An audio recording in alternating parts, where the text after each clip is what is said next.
Good morning, dear listeners. Welcome to this special program on KFM 95.5, and the program sponsored by Zema. Now, Zambia will join the international community in commemorating the International Day for the Preservation of the Ozone Layer on 16th September 2021, which is today, under the theme Montreal Protocol Advancing Climate Action. The day will be used to celebrate the importance of the Montreal Protocol in our everyday life. The focus is on the people on Earth, its environment, the preservation of food, and vaccines for human health.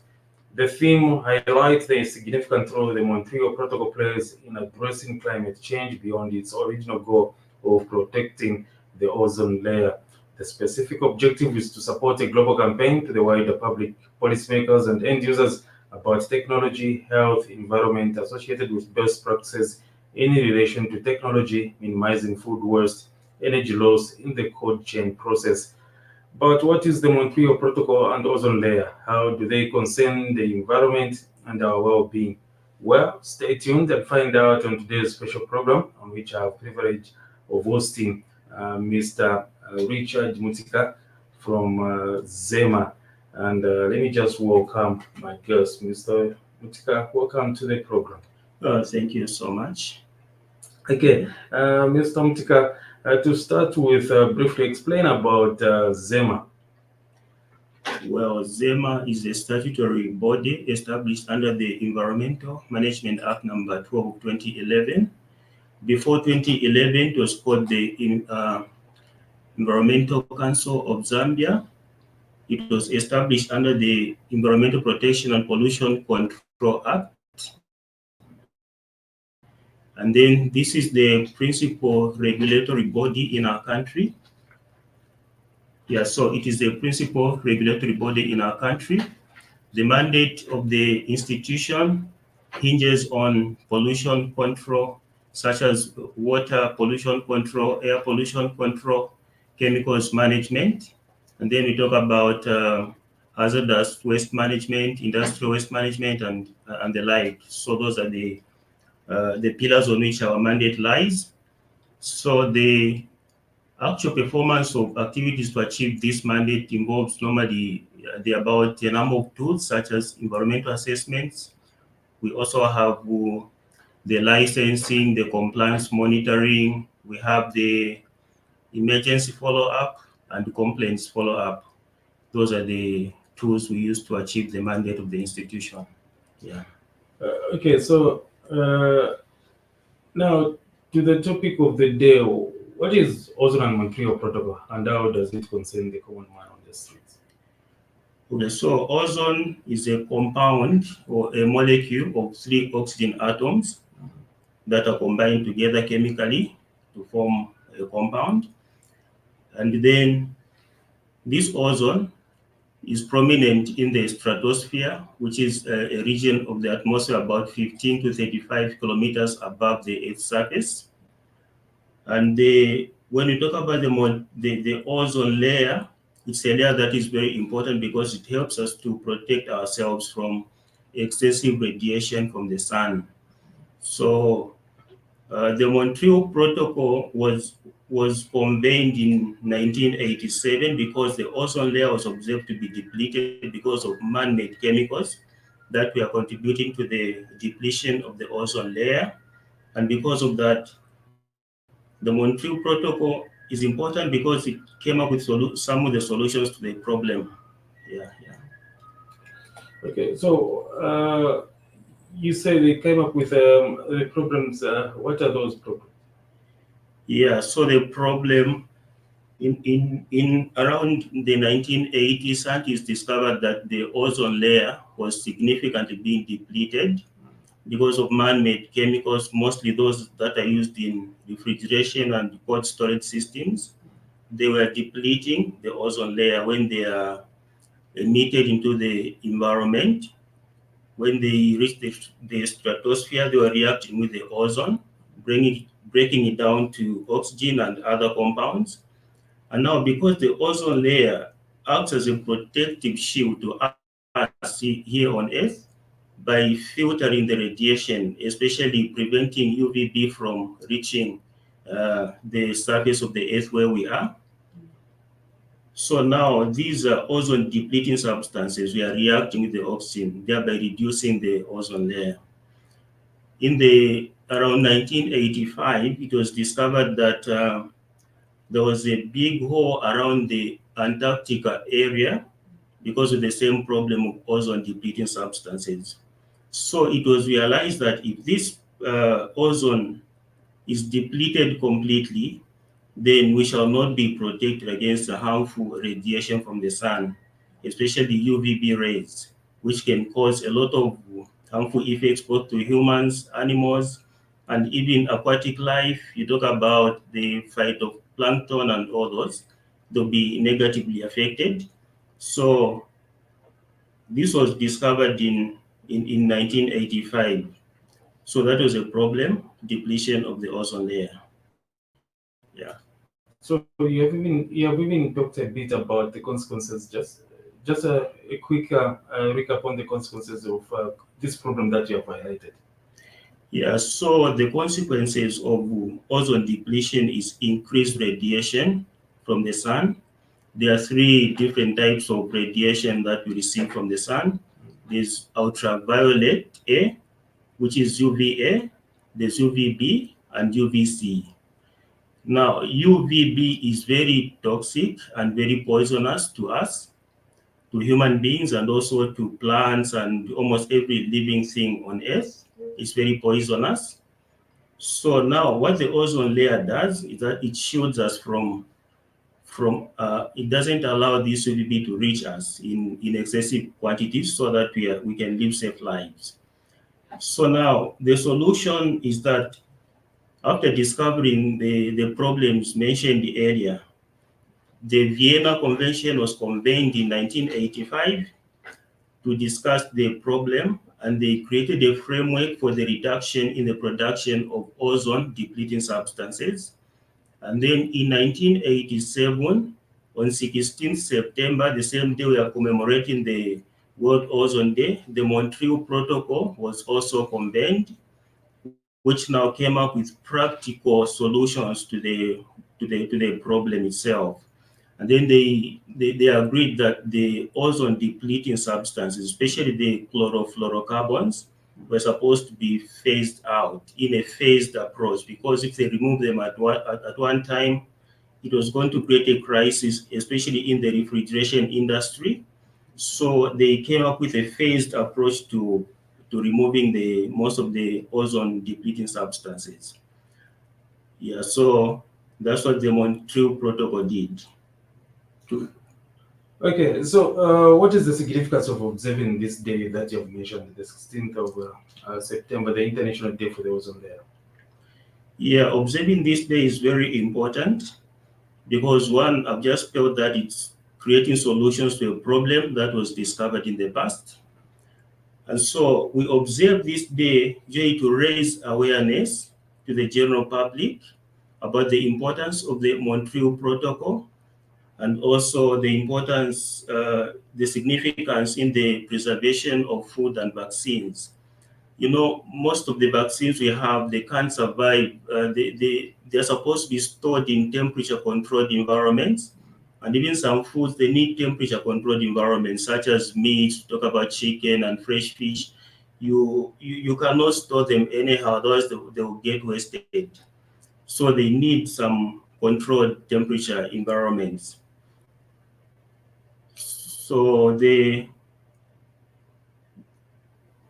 Montreal Protocol was actually taking all this into consideration to make sure that everything is taken care of. And then the other reason why this day is significant is because one, Zambia is a party to the Montreal Protocol, which was signed in 1987. And so we have to join other party members in commemorating this day. So it's something that we are obliged to do because we are a party to the same protocol. So we just have to observe the day and enjoy it. Yeah. Okay, now I was interested in this cold chain solutions. What are they? What do you mean when you say cold chain solutions? cold chain solutions, these are the temperature controlled environment I talked about. When you talk about certain foods, I'll give an example of maybe fish, fresh fish. You want to get it from the lake to the end user. You need to store it in a controlled environment. They usually need cold environments. So it means that from getting it from the lake to during transportation, it must be stored in a cold environment. There are those vehicles which have got cold storage systems. When it reaches the retail shop, it has to be in a fridge where it is cold. And also when it is bought by the end user, if they want to keep it for some time, it has to be kept in a cold environment. So that's what the cold chains is standing for. Yeah, meaning that from transportation to the retail to the end user, it should be stored in a controlled environment.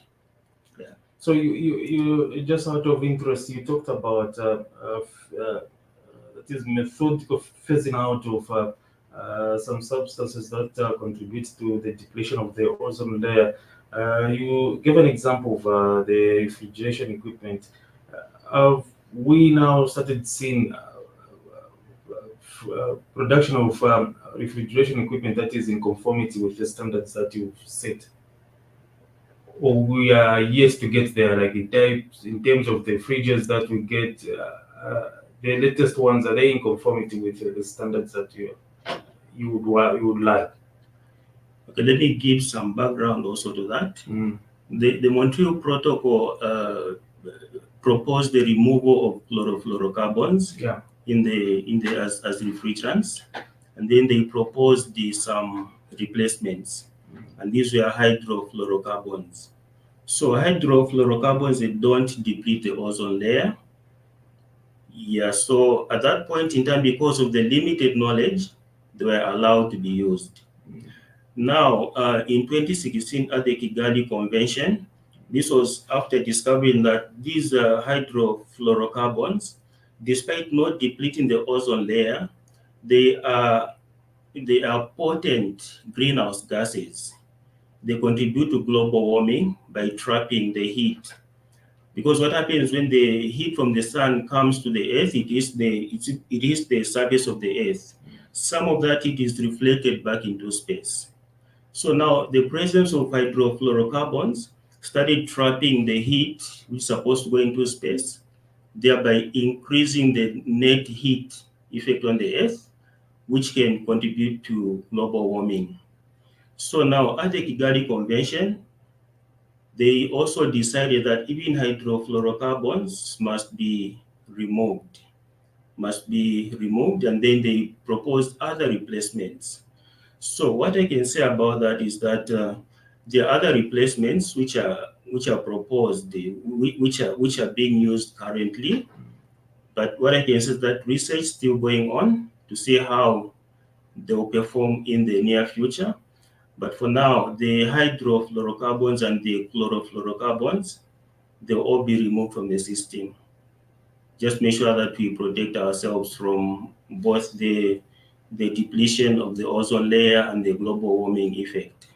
Yeah. Before we talk about the Kigali amendment that you mentioned, and then another, I just wanted you to help those who are hearing this term for the very first time, the global warming. In a layman's language, how would you define global warming so that we can move together? Okay, global warming. Normally, we have the average temperature on Earth. Room temperature is defined to be around 25%. That's usually the normal temperature for most environments. I'm not saying it's across the whole world. There are various because others are in the cold season, others are in the warm season. But the average temperature, uh, global warming means the temperature increasing, the average temperature for the whole world increasing from one level to another. That's what it means. And then when you talk about it in terms of climate change, it must be over a long period of time. Maybe let's say half a century or a century. There's some increase of this level and that. Yeah. So for our friends out there who wanted to explain it in layman's language, so like an example, what is happening currently in Zambia, global warming can also be associated to the things that we've been seeing in other parts of the country. Yeah, that can be as a result of global warming, or maybe let me say climate change, the change in the climatic climate in the country. I I know we have a problem of the electricity right now where there's so much load shedding because there isn't enough water in the Kariba Dam of climate change.